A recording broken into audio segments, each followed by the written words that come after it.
Watchers in the Fourth Dimension. My dear fellow, I simply don't happen to have a pass. It's all right, I won't hurt you. You're being deliberately unhelpful, Brigadier. Hello and welcome back to Watchers in the Fourth Dimension. I'm Anthony. I'm Dawn. I'm Julie. And I'm Reilly. And Brigadier, I shall need worldwide triangulation immediately. And this episode, it is our moral duty to bring you our discussion on the Season 7 classic, The Ambassadors of Death.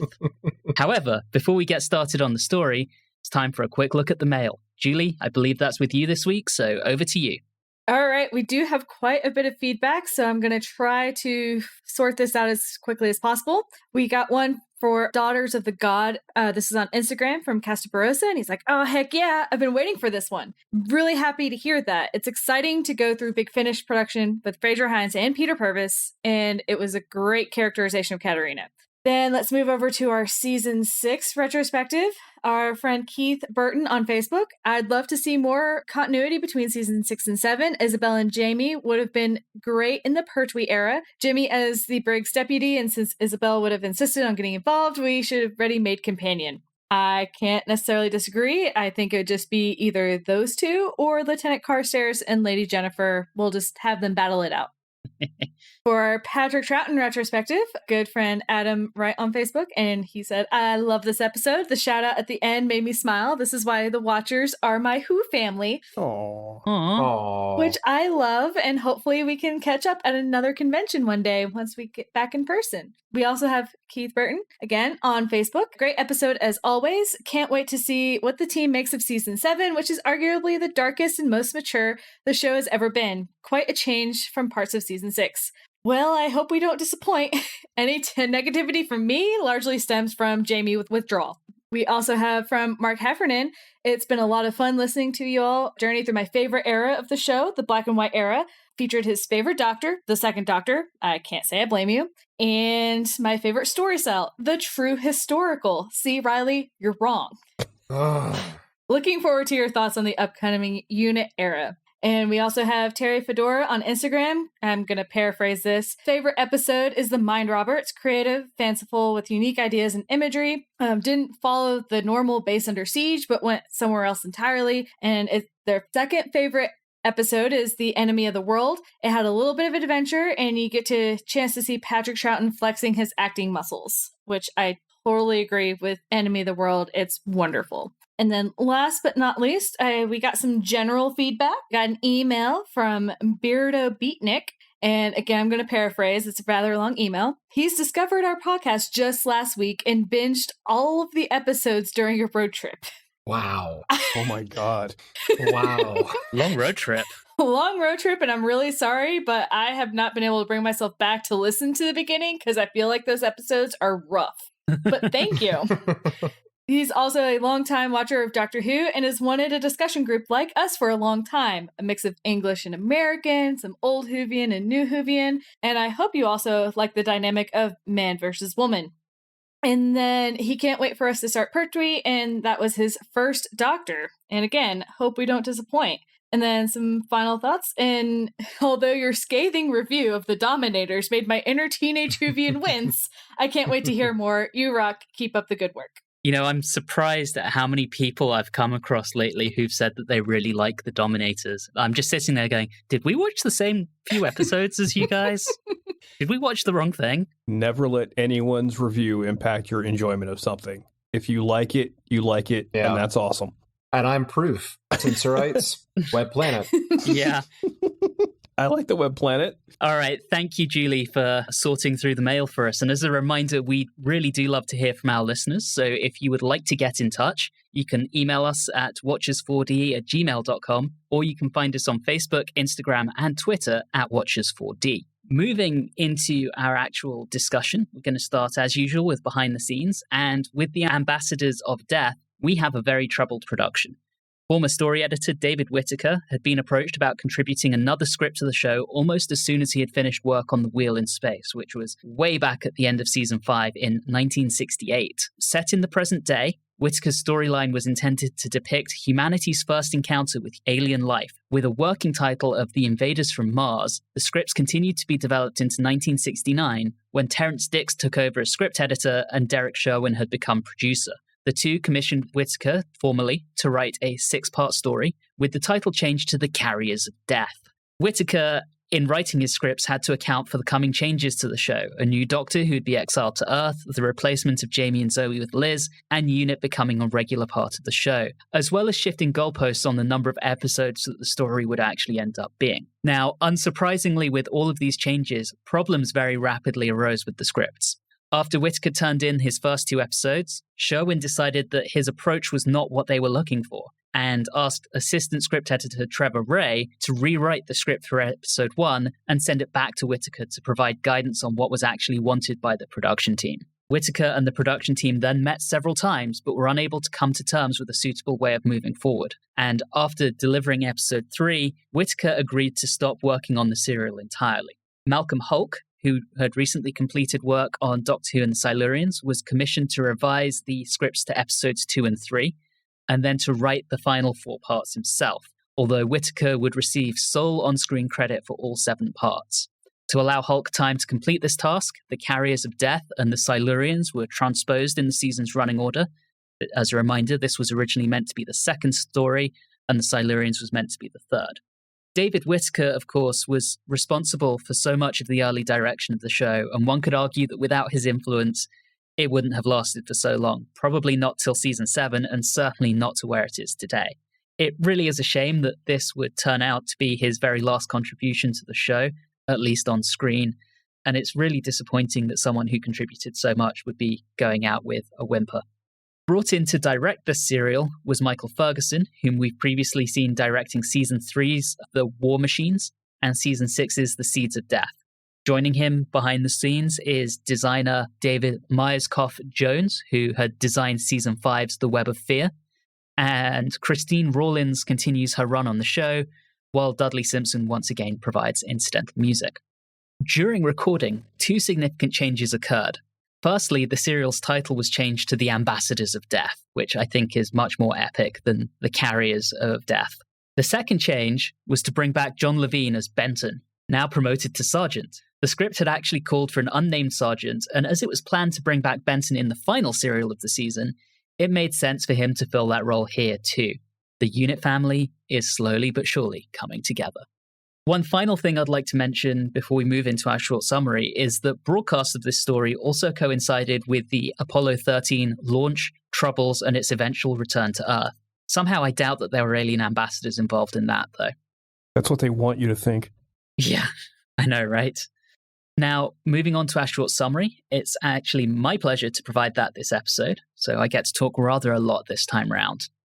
There's a mystery surrounding 3 astronauts who've been stranded in space. Thankfully, it's not Branson, Bezos, and Musk, otherwise everyone might have just decided that it would be better to just leave them there. When they do eventually return to Earth, there's a mystery involving allegedly contagious radiation, nefarious plans to assassinate officials, and tentative plans to rob banks, maybe? Naturally, the Doctor is suspicious, and the astronauts actually turn out to be alien ambassadors, and everything else turns out to be part of a conspiracy by a xenophobic general, with the real astronauts still in space. Quite why the aliens decided to send ambassadors to Earth when they know that they kill humans on touch, and both species could just use the video phones that they both have in order to communicate. I just don't know. And I'd have 7 episodes worth of my life back. With that, we're moving into our story discussion. And as Julie mentioned, we do have 7 episodes to get through. So once again, much like we did last time round, we're going to try and keep this tight. So episode 1. The credits. What the hell? I think they have a need for attention. They're lonely because they're over. And then suddenly, hi guys, I'm back. And it's really freaking me out every time. I really love it. Nope. I love the way it's almost like a pre-credits teaser. And then they come back for the second part, and it's like the ambassadors, bam, of death. I love it so hard. The problem is that the music never resolves, and it is very weird. It's poorly edited. If they maybe tried to tone it down and actually fit the music, then maybe I'd be okay, but I'm not okay. I'm a strong believer in opening credits for television shows. I felt sad when there was a push lately with shows not having like opening credits or not having a theme song or something to tie it all together. And the fact that Netflix and Amazon allows you to skip those portions, I think it's very important. It's done there. It's put there for a reason, not just to tell you what it is, but to get you in the mindset, get you in the mood. And the Doctor Who theme gets me in the mood. Not, though, when it gives it to me and then all of a sudden jerks me right back. I'm like, whoa, well, then what the hell's happening? Just let it settle and have that little reverberation at the end of the theme song, and then I'm settled. That's how it should be. So I'm literally the only one who loves it, and I'm the only one that loves the way that Of Death zooms in. I've personally felt attacked by the opening credits. So we have the opening credits, and then we get this reporter narrator guy, and I love him. It felt very New Who. Yeah. It felt New Who, but it also felt like documentary meets the radio broadcaster who is in the Snoopy and the Red Baron album by the Royal Guardsmen. But then we get what I consider to be this season's foam machine, which is the questionable green screen. Oh, yeah. That's the Pertwee era's foam machine. But before we get onto that, I just want to say with the reporter and the black and white footage of the astronaut before we get the credit reprise, that feels very, very topical. Apollo 11 happened in January 1969 between seasons 6 and 7.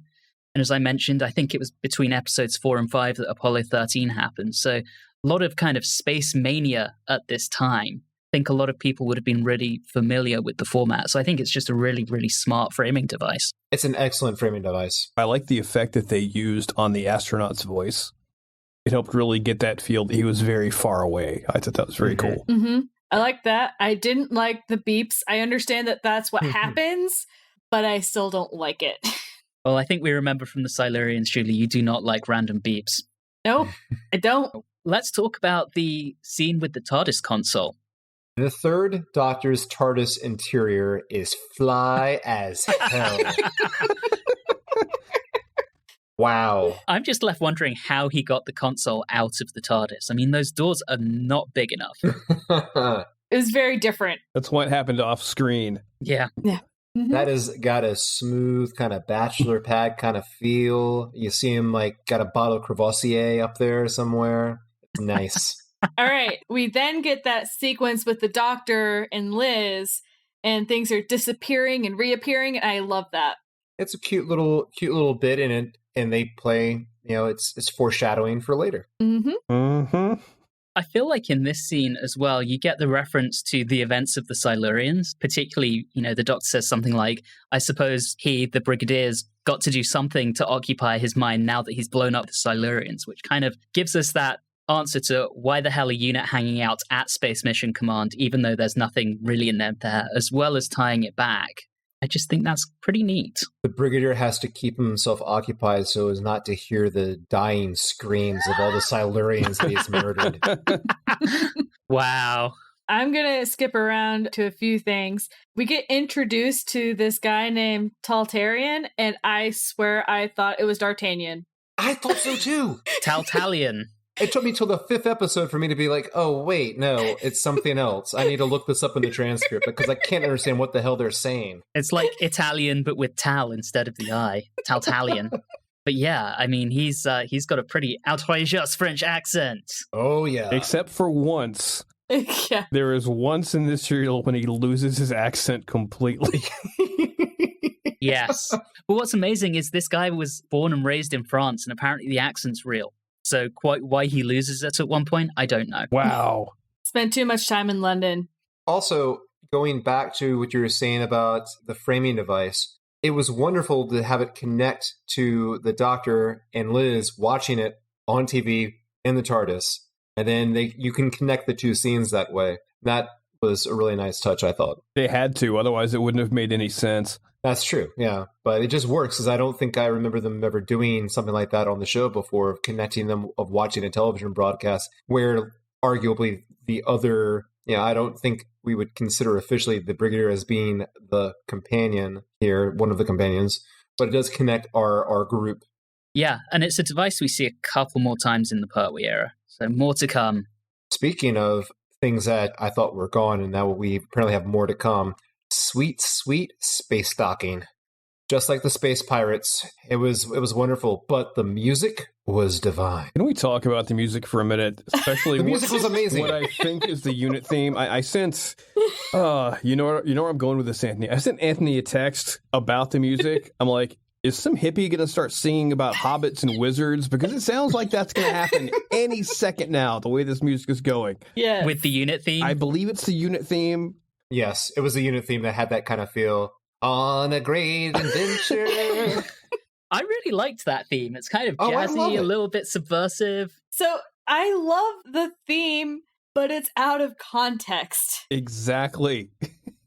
It needs to be in something else that's not this. I mean, to be fair, our favorite previous unit theme, the jaunty military music from the invasion, was out of place against all the moody music in that story. No. The jaunty military music at least used either a whistle or a fife, and it actually had that feel of the British Grenadiers theme that is across the board used everywhere in all of cinema. Whereas this jazzy interlude makes no sense. It doesn't have that. It does have a flute, which is fantastic, but a flute doesn't belong. If it's a fife, it does. There's a difference. There's a lot of randomness and non-cohesion within the soundtrack.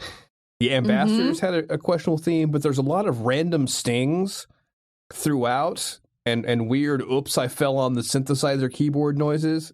It's really odd, and that happens throughout the serial. I loved it. I absolutely loved it. I know it doesn't fit, but I thought it was really amazing that they were able to take the instrumental tracks from a Donovan album and put it into a Doctor Who episode.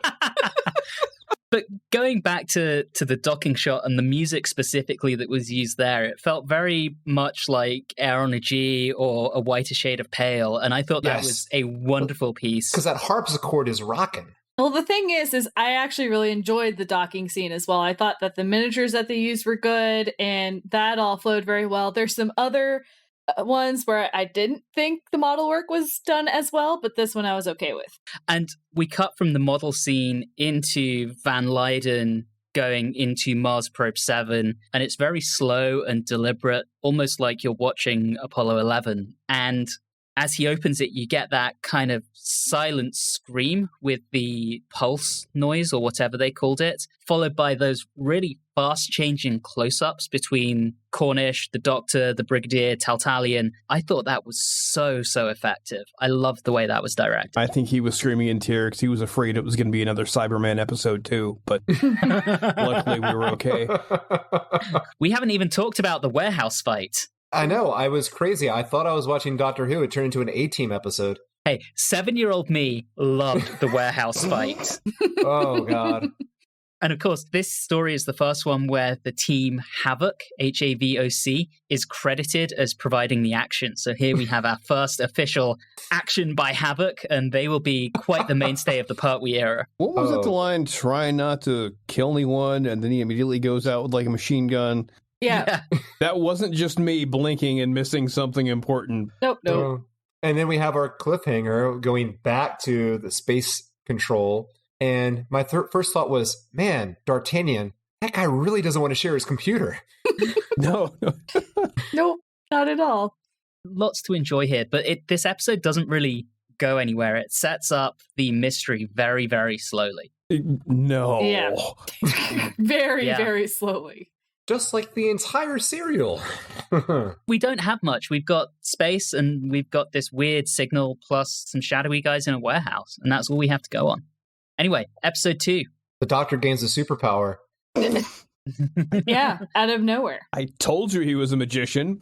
What's really funny is after that whole sequence, because at first it looks like Liz might get kidnapped and then she's not. And I was like, at least she didn't get kidnapped. And then I had to put in parentheses, yet. Yet. Yeah, I immediately just kind of, my shoulders slumped. And I'm like, oh, no. And then, he just threw her on the floor. Okay, this is fine. Meanwhile, a few episodes later, and then we learned that... All right, I'm going to call him D'Artagnan. I'm just going to call him that for the rest of the way. I don't care. I love how the Doctor is able to determine that the computers have been messed with. It's not exactly, I'm not a computer hacker, but I always thought that keeping it kind of hidden is the best thing to do. Not having it be able to do basic mathematics might throw people off that, oh, wait, maybe someone tampered with this. Yeah. Yep. Although we also get, and other than the 2 + 2 = 5 bit, the guy that they had captured and is in that cell, there's another weird jazzy interlude while he reclines in his cell like Jeff Goldblum. It's so good, though. It's so good. Before they get Recovery 7 back, they go out into the field and we get another helicopter. It's like they're spending all their money this season on helicopters. No. They obviously had the rental left over from the Silurian episodes, and they just probably just tacked on this scene and like did it that way. They probably had like an extra day with it or something. That's my guess. But what's even better is that I get another trigger with these weird mask things that these guys are wearing. I don't know what was going on there, but they're wearing like those like glasses, goggle things, but then there's like the silver sheen over their face. I'm like, why? Why again? I mean, they've got smoke bombs, they've got stun guns. Where did the stun guns come from?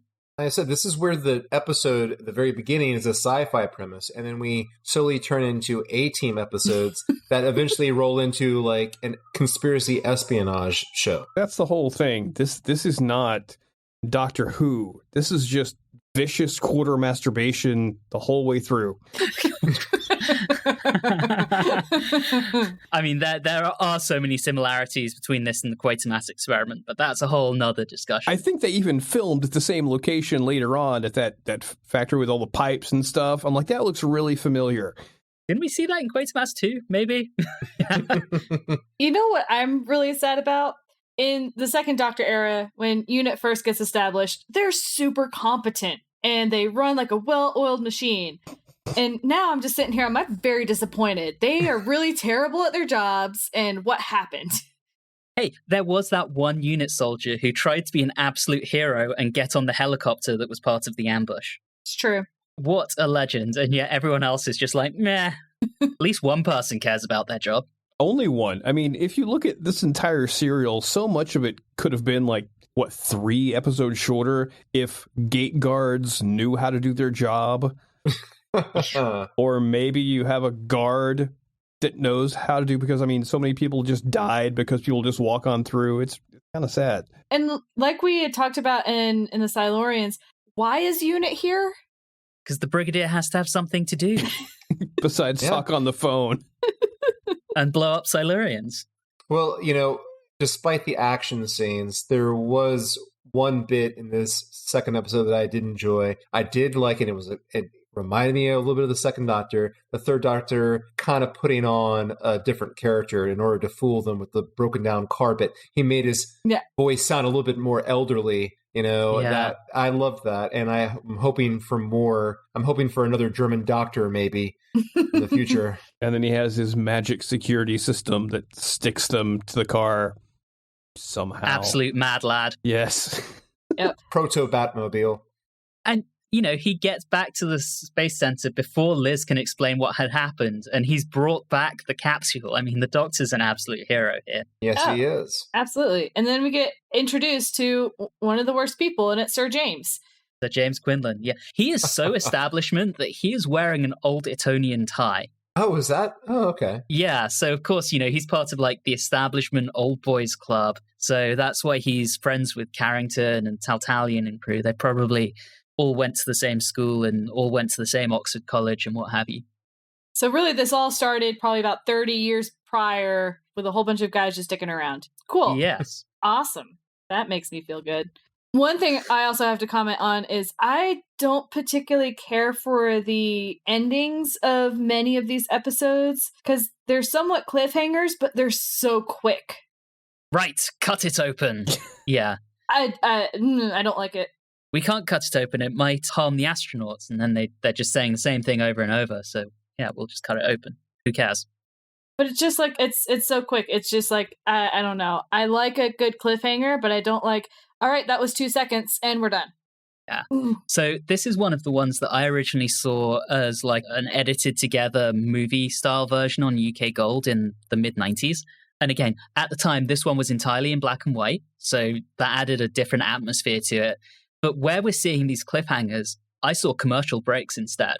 So Right Cut It Open led to, commercials for the latest Honda and washing machine detergents and all that kind of stuff. It really adds a different feel to it. Episode 3? Episode 3. Oh, we didn't get our cliffhanger of the voice, though. Coming over the radio, asking for re-entry. Yes, again and again and again. And then, right, cut it open. All right, episode 3.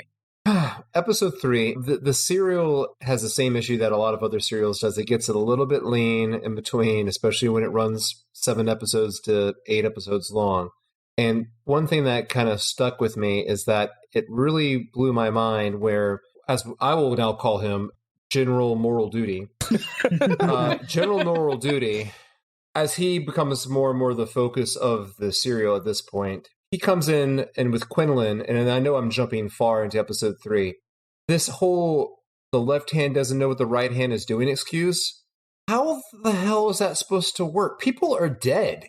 People have died in gunfights and such. How would that be like, oh, shucks, well, I mean, do the FBI and CIA have this happen all the time? Like, sorry about killing a couple of your guys. Yeah, sorry. Yeah, just one of those things. It makes no sense. Yeah. That said, I think the Doctor sees how ridiculous it is because he appears to ease the situation a little after they're introduced to Carrington with a joke and then immediately gets serious again. Like, he's like, oh, yeah. No. My idea is that I think the Doctor is just immediately keened on him and Quinlan. He just is immediately suspicious. As well he should be, because they are very suspicious from the moment that they're introduced. This episode's quite... Oh, sorry, Julie, go ahead. Mine was just completely going to be off the wall because I wanted to talk about Liz's hat. Oh, it is wonderful. I assumed we would get to Liz's hat at some point. I'm not even joking. I wrote, nice hat, Liz.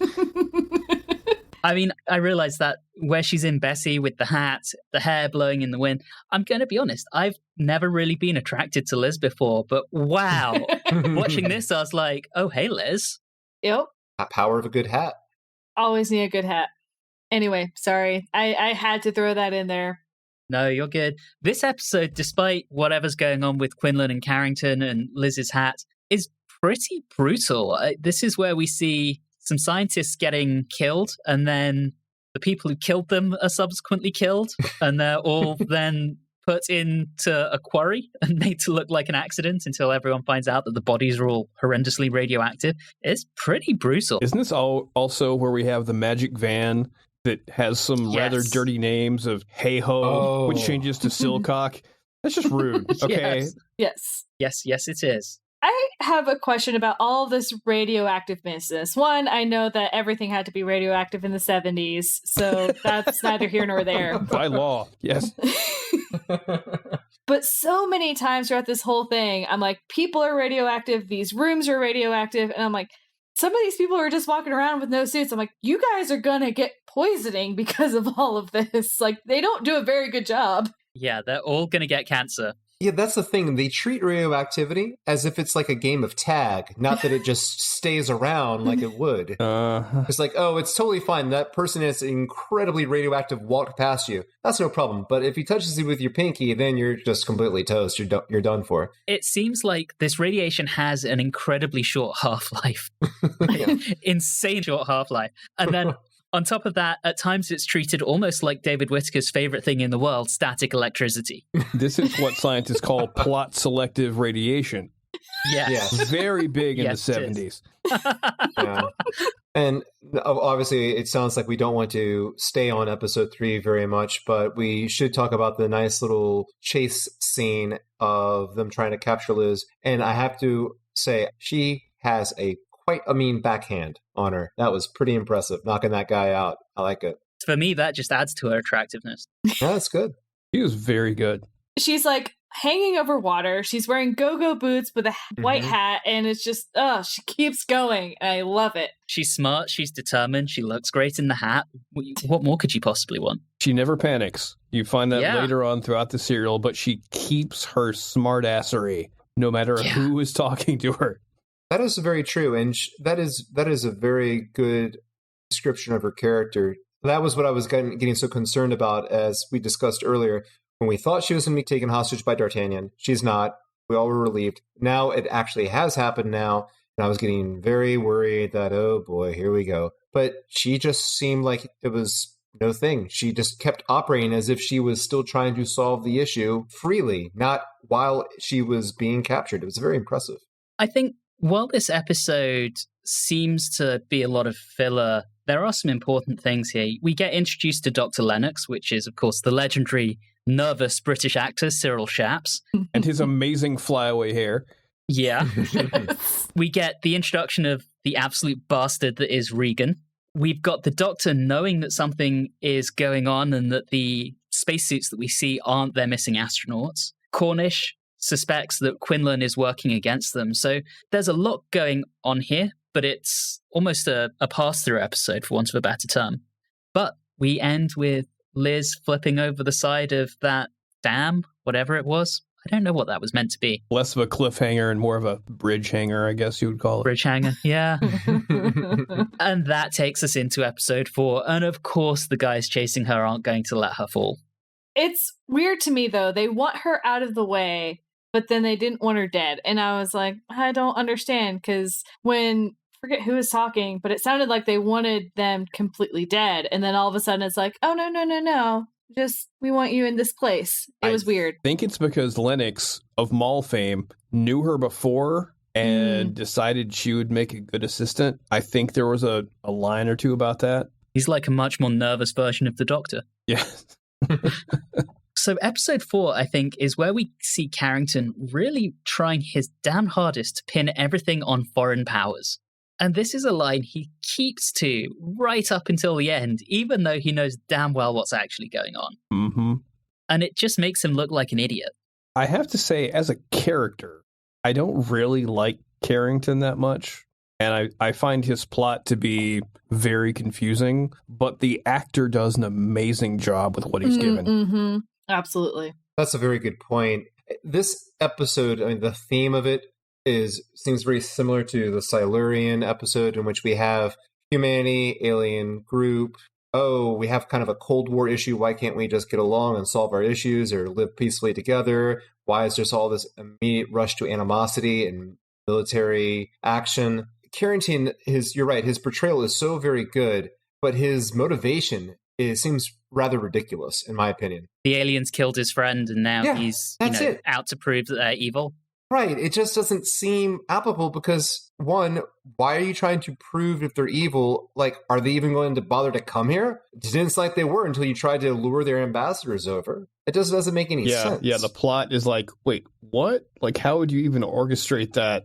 And then secondly, if all he wants is to, one, it doesn't make any sense. Why does he need to prove to humanity that they're evil because they killed his compatriot?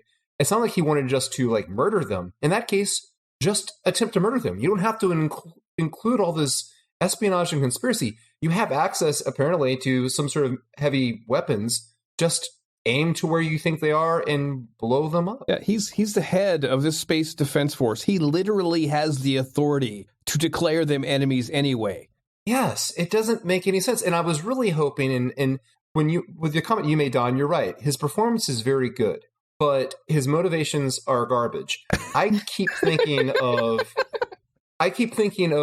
when I think of a military character that's a crazed, want to nuke everything kind of character, but actually has good motivations that makes it believable. And this is a weird reference. Sterling Hayden, the famous actor, was in the mid-'80s comedy Spies Like Us. He's a U.S. military commander that intends to use military weapons against the Soviet Union.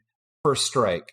And he has a monologue that's, in a comedy film, incredibly disturbing and very well done. That's a good motivation. His motivation was a weapon that just stockpiles that you don't use is a useless weapon. This is getting nowhere. We need to do this. That's better. Yeah, it's better. It's better than just simple revenge. Just kill them.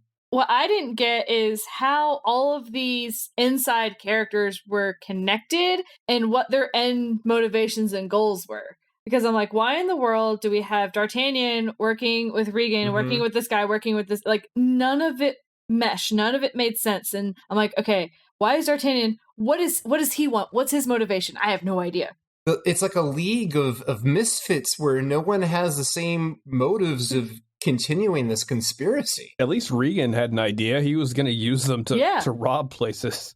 His made the most sense. Regan was a hired gun by Carrington. Taltalian was clearly part of the prior space mission that Carrington was on. Lennox was being coerced. And then everyone else, who the hell knows? But Quinlan wanted credit to have first contact with an alien, which doesn't really work when you immediately blow them up. Plus, for Quinlan, it's the Old Boys Network, right? So again, they probably went to the same school. I do want to add on to the acclaim for John Abineri as Carrington. We have seen him before. He was Van Lutyens in Fury from the Deep. And I seem to remember we praised him in that as well as one of the more sane and less shouty characters. Yeah. He's very, very good. Can we talk about the bomb or the bin? Yes, the bin? Yes, we definitely can. Okay, so we have our smart scientist character who doesn't bother to look and see if it's set appropriately. And then it has the world's tiniest explosion that literally gives the doctor, he has a Band-Aid on his face for part of an episode. Yeah, it kills Taltalian, but is not very effective in other ways. All I would have asked for that I would have made that whole thing acceptable, is that when we see the after effects, you see the briefcase, with the side blown out, and you just see D'Artagnan's hands on it and nothing else. Just his detached hands. That would have been awesome, but too graphic. I also have a question, since we're complaining about the plot of this. I don't understand how the control of the ambassadors work, because it's not a remote control. They're living beings. It's only supposed to kind of tell them, hey, could you do this somehow using that interface, which I'm just going to ignore. But they're like, why did you make us kill people? You had a choice. You could have not done it. Yeah, it seems like they're saying those things are mind control, but it's not mind control. It's a communication device. Are we back to mind control again? Maybe their orders from their superior up in space were, when you get down there, do what you're told. No. Not good diplomacy. Yeah. Not good, Anthony. Make sure before you kill someone, shout diplomatic immunity. All right, so cards on the table. I really enjoy this story, and I'm trying to figure out ways to fill these plot holes.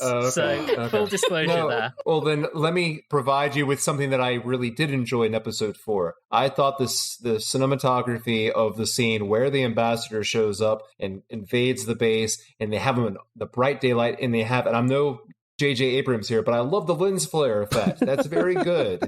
It looked really good with you see a person in an astronaut suit. It looked like it was sunset and a lens flare in the day with those colors. It was unusual. It was a wonderful sci-fi image, and it was great. I really enjoyed that. And what was it? Was it a harp with the music as they're slowly walking towards?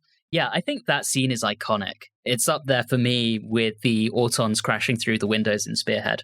I thought that was just really good imagery. But I will also add that in episode 4, one thing that really bothered me was the scene where the Brigadier and the Doctor are discussing D'Artagnan. And there's a back and forth where the Brigadier says, you have suspicions about D'Artagnan? Do you have any evidence? I'm like, yeah, he pulled a gun on us. That's the evidence I have. You don't remember that? It just happened. Yeah. He does make the excuse that he was acting under orders from Carrington, though. But still, but what? No. Again, Anthony, no. And final thoughts. Yeah, final thoughts is the closure of this is that the Doctor is talking to Sir James, and he's like, okay, enough of this bullshit. Let's get to the bottom of it. And Sir James says, I guess there's no way I can change your mind. Nope. Well, then I have no choice. Doctor, please come to this abandoned road in the middle of nowhere at midnight. Don't tell anyone and bring a tarp.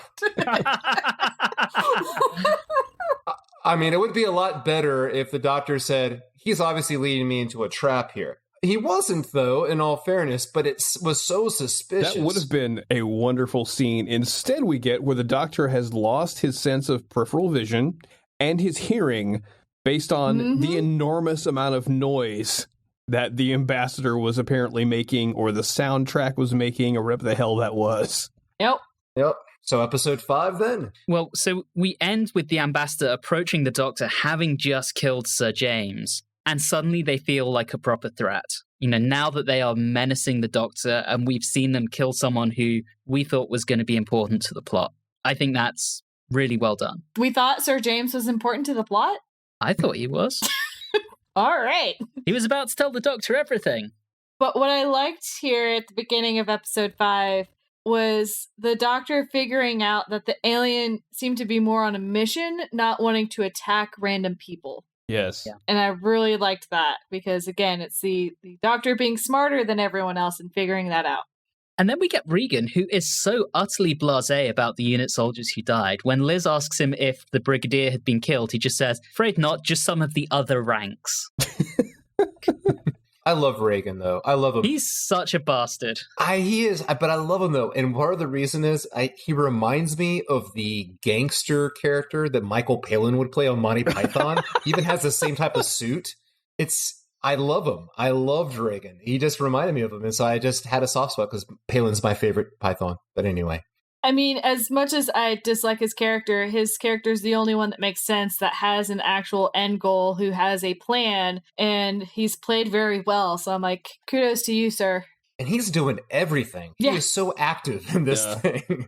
We have him threatening Liz by putting a gun under her chin. We've got him going off to sabotage the Doctor's launch into space. I mean, he's everywhere and doing everything. He's the unsung hero of Carrington's operation.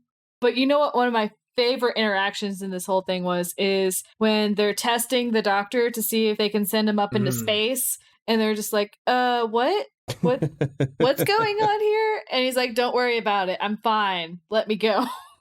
In the previous episode, you have Cornish saying, well, all the astronauts are suddenly unavailable. And Doctor's like, hey, I can go. I've spent more time in space than literally anyone on this planet. I love that. I love it. I love Mr. Cornish. I haven't been able to talk about him much, but I do actually really like Mr. Cornish.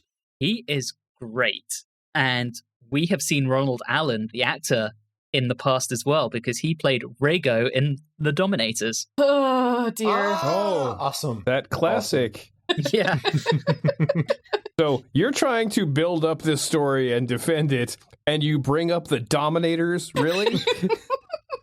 I guess where I'm going with that is this is a redeeming story for someone who was in The Dominators. That is true.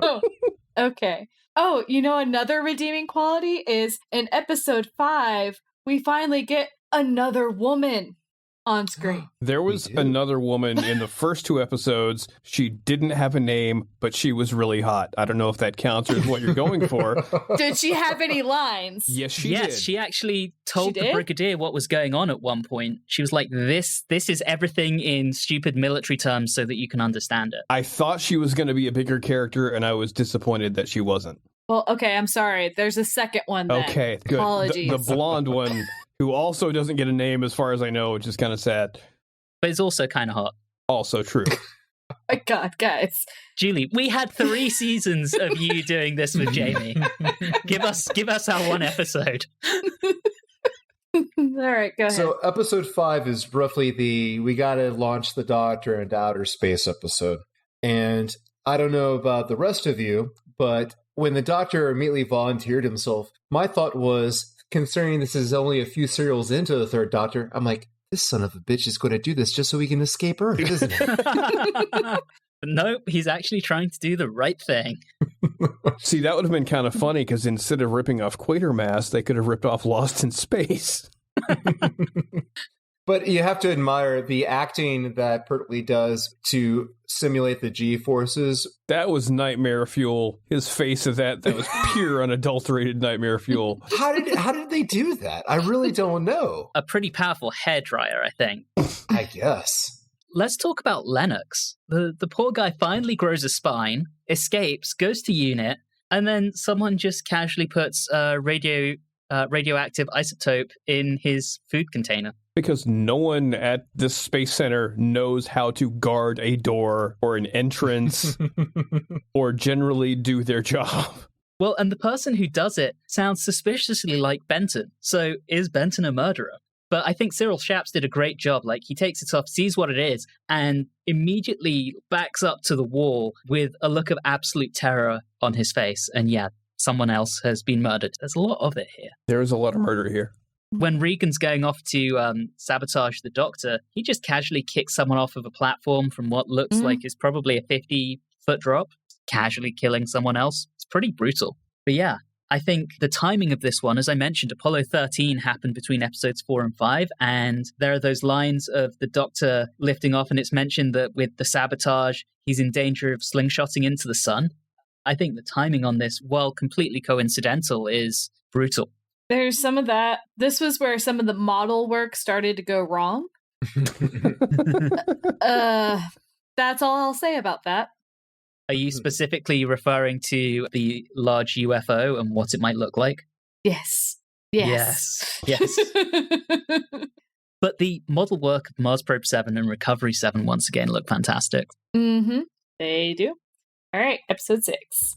I really enjoy when the Doctor finally arrives at the alien space, whatever you want to call it, and he gets out, and we have that cute little special effect of him just kind of going down. He goes in, and then he meets the astronauts. I don't know, I thought that was a very different take than you would expect. Instead of like seeing them like completely just comatose or like zombies, they're there talking to each other like they're watching a sporting event. That was pretty funny. Because they were watching a game. They thought they were, but they're under mind control. No. Mind conditioning. Oh. Not mind control. That's the other Doctor. We get mind conditioning with the third Doctor. No mind control anymore. It's very nuanced. Yeah, nice try. I don't particularly care for it. I'm not a huge fan of an alien race just coming in and being like, so we're just going to manipulate them. They have humans in their spacecraft. They could just be like, hey, their people down on Earth are being dicks. Can you maybe talk to them and get this all sorted out, please? Thank you. As I said in the short summary, they have video phones. Both sides have video phones. Tell them your goddamn selves. I think they were trying to keep the astronauts from losing their minds or something. I'm not entirely sure. I don't know why they were hanging on to them after sending their ambassadors down. They had 3 ambassadors sent down, and so when they weren't sent back, they kept their other 3. They wanted an equal swap. Okay. Yeah, it's basically a hostage situation. We're going to secure the safety of our ambassadors by hanging onto your astronauts. I don't think that's how ambassadorships work. And you're not wrong, and that's why this all just doesn't make sense to me. Like, most of the plot of this whole thing doesn't make sense to me. Also, the Doctor arriving on that ship and that special effect was terrible. I just want to say that did not look good. Even in the 1970s, that him just badly floating down, that did not look good. I don't know why I found that charming. It doesn't look good, maybe because of how silly it was, but I found it charming. I don't know why. I can tell you, watching it in the mid-90s in black and white, it didn't look nearly so bad. That's probably true. I believe it. Yeah. You lose a lot of that weird fringe around stuff. Power of black and white. Let's talk about the aliens themselves. The one we meet on the spaceship, he, she, they, have some pretty weird, like, arm movements as they're talking. Are they Italian? Believe me, I spent a lot of time in Italy, and Italians, while they are very expressive in their arm motions, none of them move their arms that weirdly. I just have minimal thoughts on these aliens because they're just kind of there. They don't add that much to the plot other than being that device that makes a plot. Yeah. Because their personalities are very flat. You're right. Yeah. You're right. Their personalities are flat. Their motivations are basic, generic. We want to establish contact and nothing more. They have no personality. And when we see the one in Regan's little hideaway take off its helmet as it's kind of approaching Liz, and it's all kind of like blue and lumpy, he's an ugly git, isn't he? Wow. Like You're so rude. It looked a lot more horrific in black and white. I think seeing it in color kind of ruins that. It looked like bad zombie makeup a little bit. A little bit, except it was too heavy on the blue. The bluish green was too much. Much better in black and white, I promise you. It was fine, though. I think we should have had the reveal of what they looked like maybe episode 5 or episode 4, not at near the end of episode 6. Yeah, then they could have just kept it hidden the entire time. Yeah, they are definitely more menacing and more interesting looking if they're just in those spacesuits wandering around. Yes. So the Doctor goes back. He's like, okay, I'm going to take care of this. I'll get the humans to do their business. And then he's in the decontamination room and he has his robe on and he's like, everything is fine. And I loved it. I really love the way that this story uses the waiting that's inherent in space exploration to build up tension. So you look at those scenes and it intercuts the Doctor's return to Earth with Regan getting back into the base, ready to gas the Doctor when he's in decontamination. And of course, once he's on Earth, feeding into what Julie was just saying, you see him in the dressing gown, you know he's going to be at least an hour in decontamination, which gives Regan time to get in there and kidnap him. I think the pacing in this is very, very smartly done. Yes, I agree. Is this the episode where General Mortal Duty has a conversation with the Brigadier about how he can't stop people from being captured or killed? Or like he just talks about how they just keep having failures. This goes back to how Julie was saying earlier about UNIT is just failing left and right. Yeah, Cornish says that. And then Carrington shows up, tries to blame everything on the Doctor, questions Lethbridge-Stewart about him, and then does his first actual mention of moral duty. And Cornish makes the comment on how he thinks Carrington's insane. I agree with Carrington. The Brigadier can't stop people under his order from being captured or killed, but at least he's got a belt now, and it looks so much better. Especially when Carrington is the one that's having them captured or killed. Yeah. That's true. How do you keep not stopping me? And Carrington has almost the other problem. He orders Regan to kill the Doctor, and then Regan promptly doesn't. So we get Carrington, just as the cliffhanger, showing up at Regan's hideaway and says he's going to kill the Doctor because it's his moral duty. The moral duty cliffhanger, episode 7. Episode 7. All right. And this is where we finally get the reveal. And this is, I always think, a bad idea, especially with longer serials. It's not a good idea to only reveal the motivations of the antagonist or the hidden antagonist till the very, very last episode. That just doesn't work. It just doesn't work. No. Because it builds up so much. It's very difficult for anything to pay off that well at the end, especially when you only have 30 minutes to resolve it once the story has told you what it is. It also doesn't help that they did such a better job with building up Regan as being this bad guy, and then all of a sudden it's like, nope, it's the general, and this is why. Mm-hmm. I mean, Regan has always made it clear that he's acting under orders from someone, and we've all kind of had a hunch that it's Carrington. Because who else could it be? Yeah, who else could it be? But it's still poor storytelling when you're just sitting there and it's like, oh, okay, like we're just wrapping things up, so here's all the rest of the information, go have fun. Like, it's not good. Yeah, it's just tough. It's not, it could have worked better. See, and maybe this goes back to what Don was saying. This could have been revealed earlier, but you would have to have had a better motivation for the general. Since you don't have a good motivation for the general, you sweep it under the rug and you leave it till the episode 7, the very end, and try to just kind of let it breeze by the audience. Yeah. And this is, I think, when we really get it explained. When he was on Mars Probe 6, they encountered the aliens on Mars. They accidentally killed one of his buddies. He thought it was on purpose and that they were using Mars as a staging post to invade Earth. And he is genuinely convinced that he's right and that he's doing the right thing. I like that aspect of someone who genuinely believes that. But there are 1 or 2 holes in it. 1 or 2 holes. If he genuinely believed that's what was going to happen, he doesn't need all this other crap. Yeah, I'll give you that, Don. Sheepishly. Later on in episode 7, and I know I'm jumping around here, I'm going to skip over the action scenes because, yay, action scenes. You know how much I love them. I really enjoyed the standoff.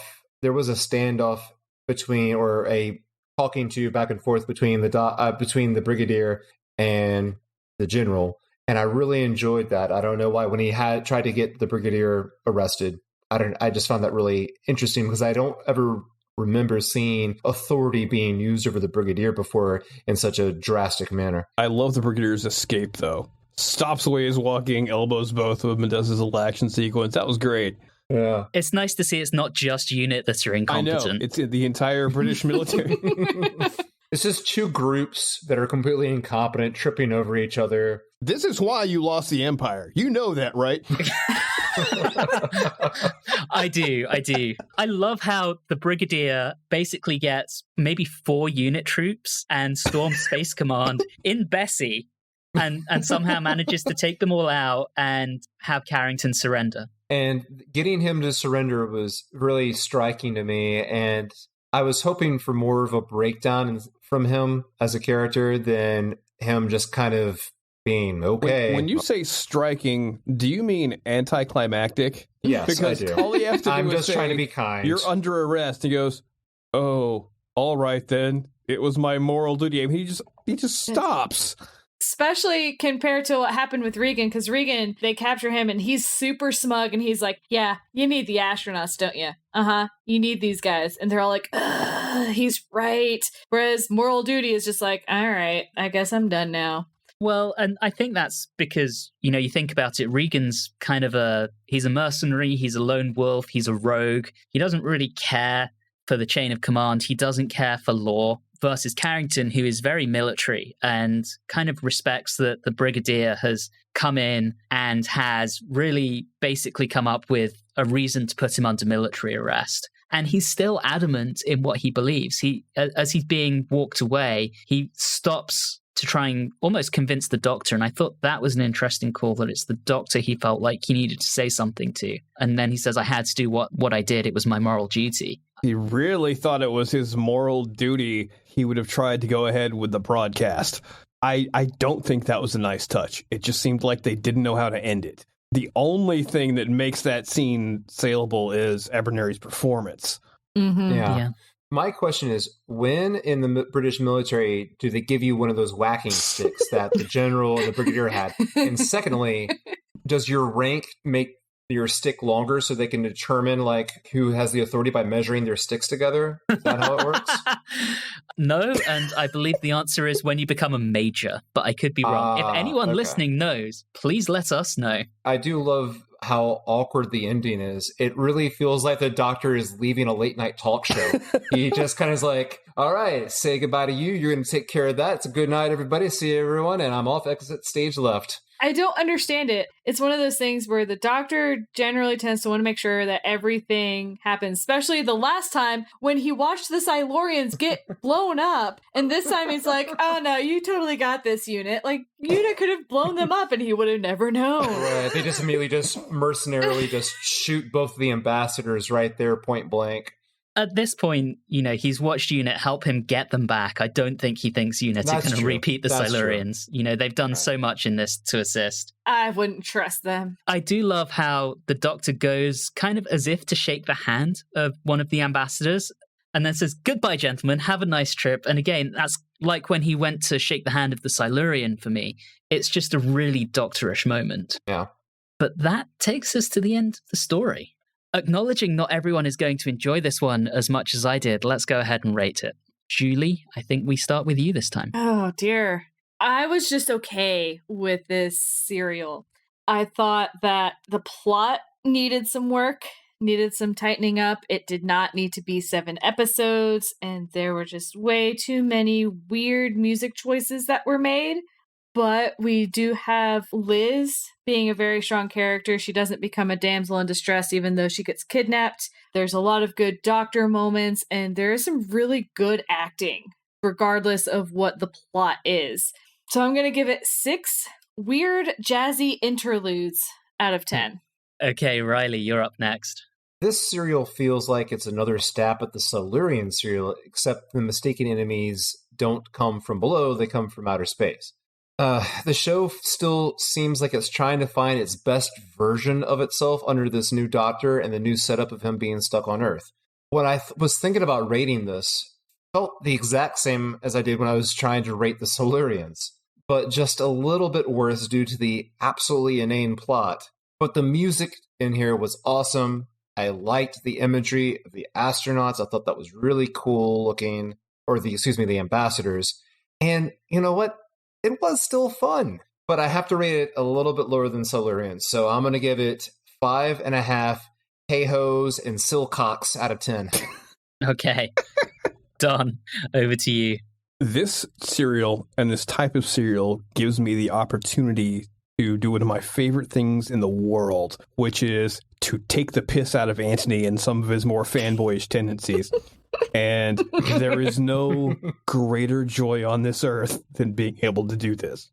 This serial has some problems. The plot doesn't make any sense.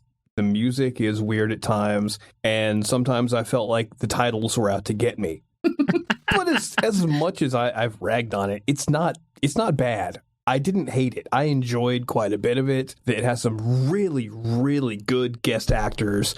Liz Shaw character just made me so happy all the way throughout it. So I'm going to give it 6 random magic tricks out of 10.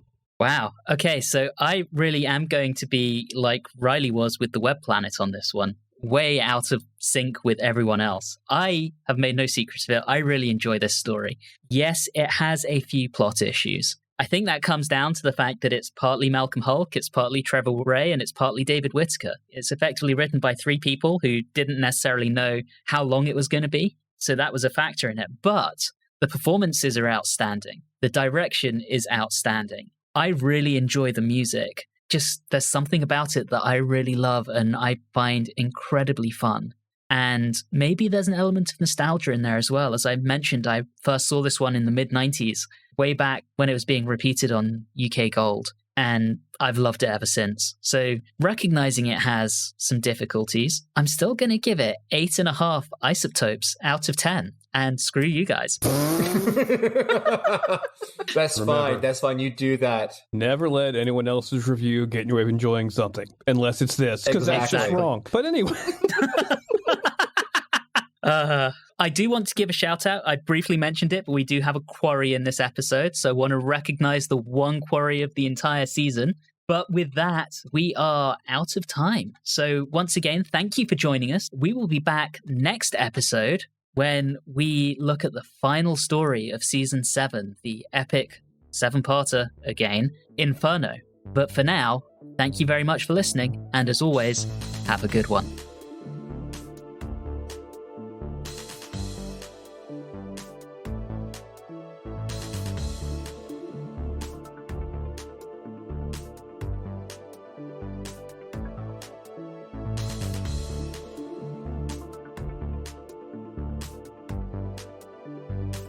You have been listening to Watchers in the Fourth Dimension with Don Smith, Reilly Schreck, Julie Philippek, and myself, Anthony Williams. This episode, Vicious Quatermassturbation, was recorded on Wednesday the 14th of July 2021. If this is your first time listening in, all of our previous episodes are available on your favourite podcasting app.